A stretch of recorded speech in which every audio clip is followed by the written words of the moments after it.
I'm Mary Kennedy, part of the Connecting Communities project working for King's Standing Regeneration Trust, and today we've got Jeannie here. Hi, my name is Jeannie. I work at the Erdington Customer Service Centre and giving advice on all sorts of issues, housing issues, benefit issues, and that's what we're going to talk about today. Fantastic, okay. Jeannie, yeah, thank you. So we'll start off with housing applications. Now, it can be quite complicated when you first look at the screen and you just don't know what you're looking at. But the first point, the forms are online only. And there is the website is www.birminghamchoice.co.uk, so you can get onto the form there. Now, in order to fill the form in, you need an email address. What happens if you haven't got one? If you've got a smartphone, most people can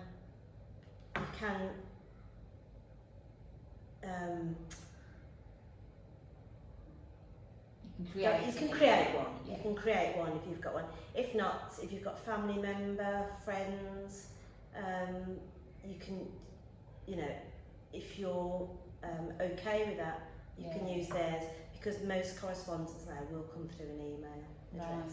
So as long as you've got a close family member or friend that will let you know if there's any emails, you can use their email to create it if they're in agreement to that. If not, then you would have to phone the housing application team, and I'll go through all the telephone numbers and everything else. So if all else fails and you haven't got an email address, then you would have to phone them and see if there's an alternative way of doing the application. Okay. So once you've gone on to through the Birmingham Choice, you can get in through the Birmingham Council website. So you'll need an email address. Obviously, if there's problems, there is a phone number for that, which I can give you at the end. You'll need to have a local connection to Birmingham, and also have recourse to public funds. Okay, so the local connection, can you explain a bit about that? Local connection, you've got to be living in Birmingham, and you've got to have lived in Birmingham for the past 12 months. Right. Some cases it's 2 years. The 2 years is a bit more complicated, but it's if you've been referred to Birmingham from another authority. Right. That could be 2 years. I don't think many people would fall into that, but there might be some. So generally it's 12 months. If you've got caring responsibilities, so it could be that you're living outside of Birmingham, but you might have a family member in Birmingham that's got health issues that really needs support from a family member. Yeah. So there's the care and responsibilities. If you're working in Birmingham, or you've had an offer of work in Birmingham as well. If you're training or in higher education, and that's going to last for at least 6 months. Right. Also. There's lots of other groups, but there are on the website. There is a frequently asked questions page. So there's lots of questions that you can and answers that you can get there. Now, one important thing to mention: if English isn't your first language and you do struggle, right at the bottom of the page, there is a little box that says select language. Oh, that's good. So you can go in there, and so if you're struggling with the English and thinking, what does that mean? You can go on and select language, and then it should become easier to understand all the things. So before you start, I would always say, get everything that you need around you. Okay. Because a lot of people, sometimes they come into the office and sit at the computer and think, oh, where have I lived in the last 5 years? I need the because if you don't have the dates, the form, it'll just throw up a big red thing to say, the dates aren't matching. So get all your information together. So we need full name, dates of birth of everybody in the household. So that's people that you might be living with as well. And the reason that they want information on everybody, names and dates of births, is because when they do their assessment to work out how overcrowded you might be, they'll take into account everybody living in that property. Right. Because they'll look at your family size and they'll look at everybody in that. So if there was 2 families, for example, or you're living with relatives, so they need everybody's information. So if I was living in a house where I'd just got a room and the rest of the house was with people I didn't know, does that still apply, or is that different? No, I think there is a box on the form that does say what type of property you're in, and I think shared is on there. So there's once you're going through the form, there are little drop downs that will. So I think it might come up as HMO, which would be house of multiple occupation. So yeah. So in that situation, no. But if you're living with family and friends, because there's an option there to say who's moving and who would be staying in the property, so they can work out. Yeah. So full name and address of everybody, include all people living in the property. National insurance number for everybody 16 and over. Now sometimes somebody might not have a national insurance number yet. So I tend to put a fictitious number in order for the form to move on to the next page. Style, Gina. Yeah. I mean, I normally put AB 1, 2, 3, 4, 5, 6 C, because you need 2 letters and you need 6 numbers and then another letter. Yeah. Because later on the form, if there's a box that you can fill in saying still waiting for national insurance number, so do that, because otherwise the form just won't move on to the next page and you'll get stuck. An email address is the key thing that you need, as we've discussed before. Telephone number, current address including the postcode, so your full address. And the one that a lot of people find difficult is address history, because they go back 5 years. Right. Okay. So when you're putting all your addresses in, you've got to put the date that you moved in there and the date that you left. And if there's any gaps, the computer doesn't like it. So if you don't know an exact date, I would just put an approximate date so that all the dates. Yeah. So you might have had 6 addresses in that time. So you've got to think, get a bit of paper and write down all the addresses when you moved in and when you left, and make sure it meets up with the next address and the next address. So it might be that you've only had 1 address in the last 5 years, you just put that address there. So no gaps in the addresses? No gaps in the addresses, because the computer just doesn't like it. And just make sure you've got a pen and paper, because once you've done the initial part of the form, there's a little pale blue box that comes up and it gives you a unique reference number. Right. A lot of people think once they've done that bit, they've done the form. That's only the start of the form.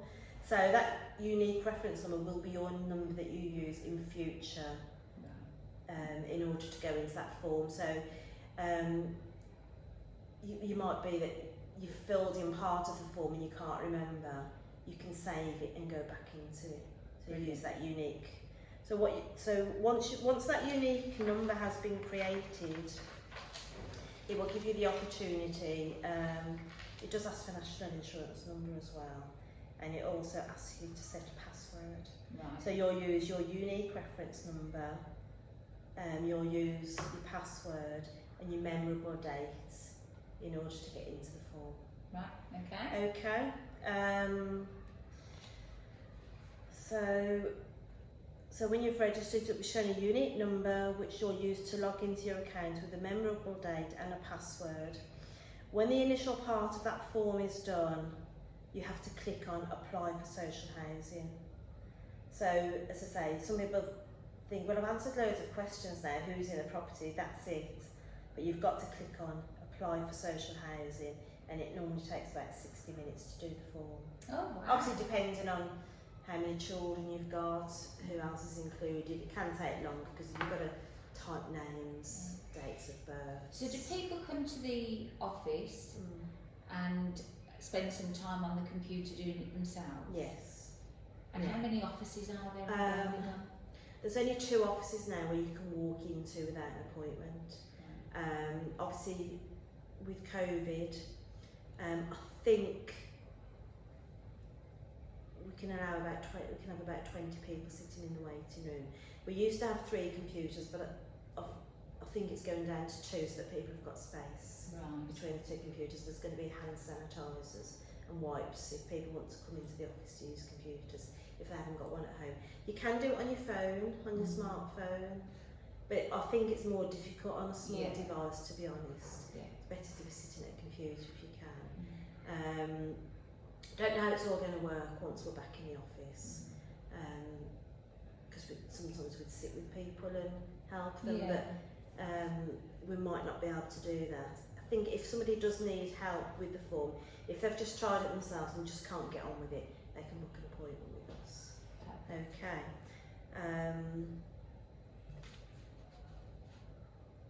So you don't have to have all the information. You know, if you haven't got all your information, you can save it and then go back into it. That's not a problem. But you must remember to press the submit button at the end. Otherwise, it'll just stay in cyberspace. So you've got to, because a few people have come in and said, well, I've sent that form, but when you go back in, they haven't pressed the submit button, so it doesn't go off for assessment. Now, I don't know how long they're taking at the moment. Before COVID, it was about 6 months before they... For an assessment of the application? Yeah, because there's so many people applying to go on. And can anyone apply, Jeannie, or is it just certain people? I have put a little note on here. If you've got... Well, they do look at capital. Can't remember what the capital rates are, but anybody can apply, but not everybody will be accepted. At one time, Birmingham, anybody that went onto the applied to go onto the waiting list, they were on that list. Yeah. There could be 20,000 people or more on the waiting list. And never have a hope of getting out. Yeah. Now it's if you're in an accommodation where you're not overcrowded, the likelihood is that you won't get onto the waiting list. Right. Because when you start filling the form in, if you're not overcrowded, you've got enough bedroom space for your family, it will come back that you failed the assessment. Because you've actually got no housing need. Because the housing need is based on, are you overcrowded as far as bedroom space is concerned. But if somebody's got health problems, they may be adequately housed as far as the assessment's concerned. But if they've got health issues where the property's affecting their health, they must remember to fill in the medical part of the form. Right. It does ask about health. And if you say there is a medical need, there will be a little drop-down box where you can type in what the health issues are.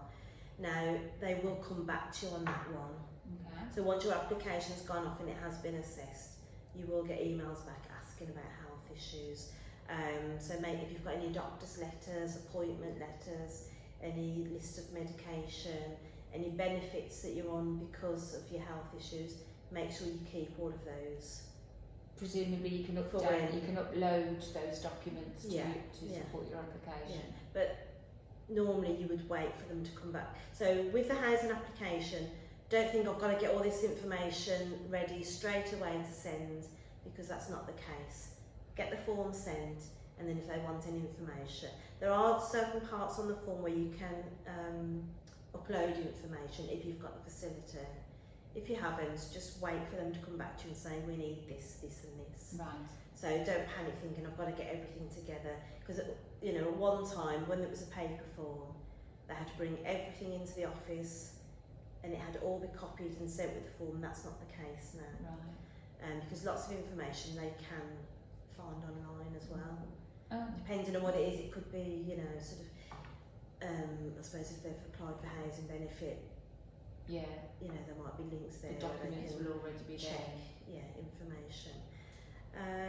Just trying to think if there's anything else that's important. So it does tell you on the website. If any further information is needed by the housing department, they will contact you either by phone or email. They also say do not contact the housing department in the assessment period. Once the decision has been made, an email with the decision will be sent. So, and also once you've submitted your form, you will get a copy of your form emailed back to you. Right. So you can see what you've said. So the key there is no copy. Yeah. You haven't submitted it. So to look at the status of your application, you can go into My Account, which is in the top right-hand corner. Is that the Brum account? No, the Brum account's separate. This is just if you go into the Sorry, www.birmingham the housing Choice, academy. I mean, once you've got a decision, if you think it's wrong, you can ask for a review within 21 working days. And when you go, it's quite hard to find the review part on the form. And I found it in frequently asked questions, FAQs.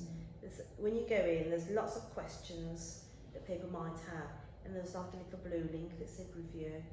Click on that review, and that takes you into an online form. So if you think for any reason that the assessment is incorrect, you can appeal on that, but it's got to be within 21 days. So not much time scales. Not really, no. So you've sort of got to be on the ball, Yeah. checking your emails, and just deal with it as soon as you can, really. But as I say, there is that little box right at the bottom that does say select language. So if you are stuck and you don't understand what something says, just click on that and it'll bring it up in your own language. Brilliant, Jeannie. Thank you very much. Yeah. Yeah, fantastic. Okay. Thank you.